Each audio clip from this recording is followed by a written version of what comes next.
The first time you run ads to promote your own business can be a bit of an emotional roller coaster, not least because it's a lot of work to get everything set up, to get your campaign set up, to plan which networks you're going to use, to write your ads, to develop your offer and your landing pages, to build all of the marketing automation pieces that might tie to that. When people opt in, you might need an email sequence that goes out. Maybe you've got an order form. Perhaps you're asking people to buy online. When people complete the order form, you need to deliver what they bought. You probably need to add them to a different email sequence. So it's a lot of work to. It's not like you can just throw up some ads and expect results to come in. Creating an advertising campaign on any of the ad networks is a lot of work. It's a lot of work to put the assets in place and to tie everything together. And then you get to the day of pushing the button on going live. And the sensation is one of excitement generally. If it's the first time you run ads, generally the sensation is one of excitement. And you go to bed, you wake up the next morning, hoping for there to be a flurry of leads coming in. More often than not, on your first advertising campaign, you'll wake up the morning after to a big fat zero. And it's kind of disheartening. And if you've never been through this, if you've never experienced this, then you will do, because it's one of the facts of life of advertising is that sometimes you run campaigns where you spend a lot of time preparing all of the assets, getting everything ready, and then you put your ads live and the internet collectively yawns in your face. And it's just one of those things. The temptation then with your own business is to take it personally. If I'm working on a client's account, I'm far more detached from the outcome. But if it's me and my own business, I'm much more attached to the outcome. And it's tempting to take it personally, and that you spend a bit of money, you don't generate any results, and you let it drop. You pause the ads, you pull back, you stop generating leads, and consequently you don't move your business forwards. You don't generate the volume of leads required to grow and potentially sustain your business.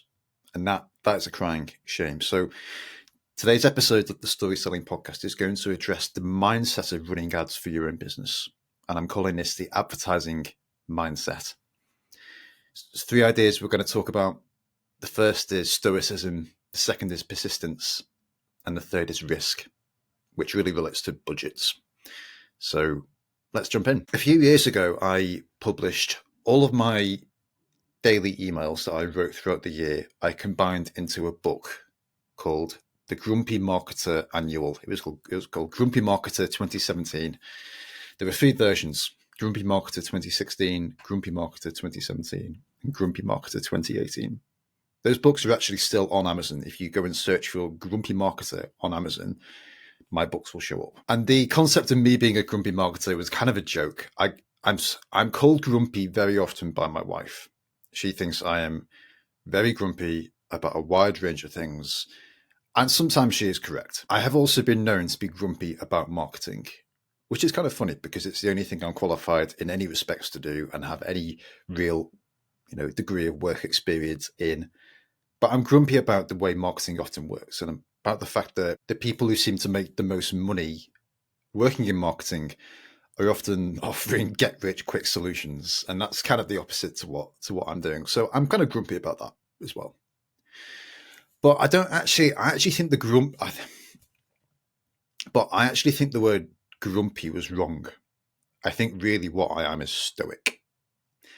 And if you look at the history of Stoicism, and if you look up the Stoic writers from the Roman Empire and so on, what it really amounts to, adopting a Stoic approach, is really doing everything in your power to achieve a certain outcome. It's making sure you take all of the shots that you can to the absolute best of your ability without becoming overly hung up on the outcome or other things that you cannot control. It's about obsessing over the things that you can control and not worrying too much about the things you can't control. And that includes the final outcome. I think it pays quite well to have a stoic outlook towards your ads. So you can feel good about yourself. If you set an ad campaign live and you've done everything right, you've researched the market, you've put a lot of thought into your ads, you've crafted a good set of ads, you've created a landing page and an offer, and you've got at least a few automated emails that go out when people opt in. You've done everything you need to do. If you don't see the results that you want, that's kind of one of those things, and something that I'm going to argue on this episode of the Stoic Selling podcast is that is actually still a good outcome, because you've learned something. You've learned that you tried one thing and it didn't work, and trying one thing and it not working moves you one step closer to finding something that does work. Assuming you have a good proposition, which for most of my listeners, you do. You serve your clients in some particular way. The people that you help do genuinely need your services. So the world needs to hear your message. The question is how do you package up your message in a way that is interesting to new potential clients who don't know you from Jack? So I'd encourage you to have a stoic outlook towards your ads. Your job is to do everything you possibly can to make the ads a success, but you can't control what you don't control. And even if you don't generate the response that you need, even if, heaven forbid, you generate a big fat zero, which won't happen very often, but it will happen from time to time, that is just a path on the course correction. That's the best way to view it, as long as you're being persistent. So persistence is the second idea I want to talk about on this episode.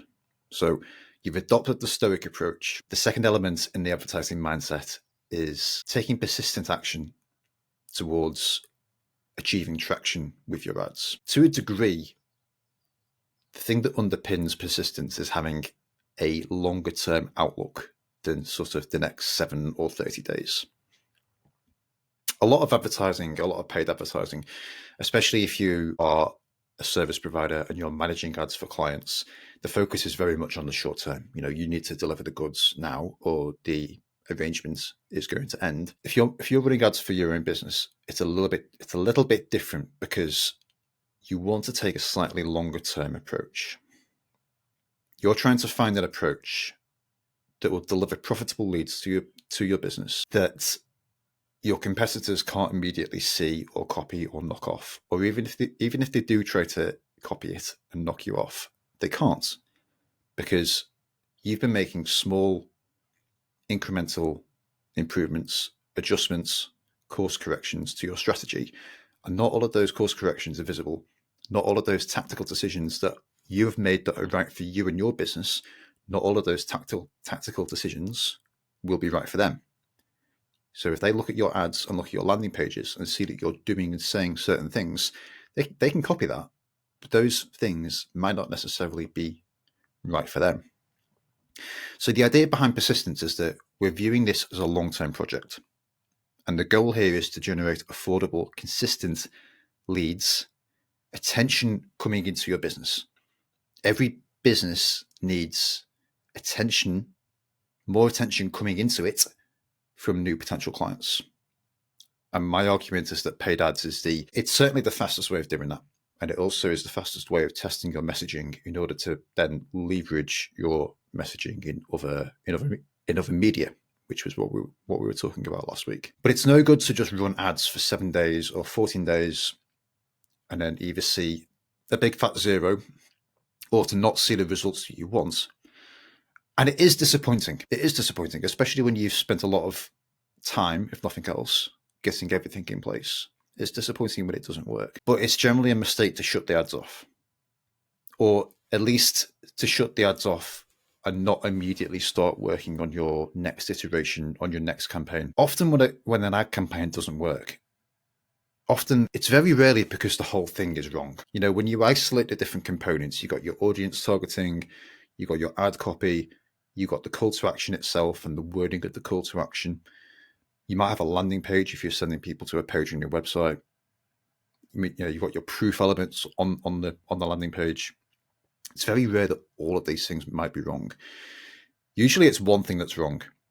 Either the targeting isn't quite right, or the ad copy doesn't quite have the right approach. Maybe you're talking about the wrong problem. Perhaps you're talking about a problem that your target audience doesn't think is particularly important. So, often you can achieve traction with a campaign by keeping everything the same, but changing the intro to your ads to focus on a different problem. So you're not binning off the whole thing. It's tempting to say, well, okay, it hasn't worked. And you do feel down about it when it's your own ads and it's your own business, and you've invested your time and therefore your life in building both your business and your advertising campaigns. It's disheartening when the internet yawns in your face. But what you have to do is carry on advertising, change one aspect of the campaigns. I would argue that the places to start are in changing the angle of your ads, in what's called the hook. How do you hook people in? What problem do you focus on in the ads? Or do you talk more about the transformation that you deliver? You can test different approaches. Sometimes you can keep the majority of the approach the same, but make a different offer in the ads. So often what I've seen in some of my advertising campaigns recently is that we changed the offer from offering, say, a lead magnet to just inviting people to subscribe to the email list. And actually, sometimes it can work better. And we've kept everything else the same. We've just changed the call to action. So be persistent, and there's multiple variables that will lead to success here. So keep testing those variables one at a time. The final idea I want to talk to you about on this episode is risk, and this relates to budget. So in an ad campaign, there are two phases in regards to budget. There is a testing budget and there is an expansion budget. And in the beginning, you have to set a testing budget that you are comfortable losing if it doesn't work. And what you're trying to do is you're trying to find that point of traction. You're trying to see, well, okay, I can spend $200 for argument's sake. If it doesn't generate results, then I'll have learned something. But you're comfortable spending that amount in order to learn. That's your testing budget. Once you've then achieved that point of traction, you have your expansion budget, which is what you actually want to spend to generate the leads that you need to scale your work, scale your impact, grow your audience, grow your business.